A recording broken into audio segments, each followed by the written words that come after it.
السلام عليكم خوتي خواتاتي، اش اخباركم؟ نتمنى تكونوا كاملين بخير في احسن الاحوال يا ربي. مرحبا بكم في قناتي وقناتكم اخبار المشاهير مع كريمه.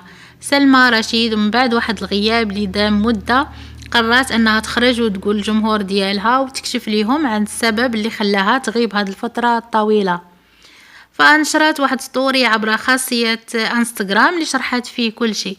فقبل ما نقول لكم شنو قالت، اللي مازال ما اشتركش يشترك في القناة ويفعل زر الجرس باش يبقى يوصلوا اي جديد ديال قناتي.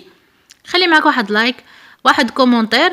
فالتفاعل ديالكم بلي لايك بلي كومونتير هو اللي كيخلي القناة انها تقترح على ناس وحدين اخرين، وهكذا نكبروا العائلة ديالنا. ومرحبا باي واحد معنا في القناة، مرحبا بتعاليقكم باي حاجة باقتراحاتكم.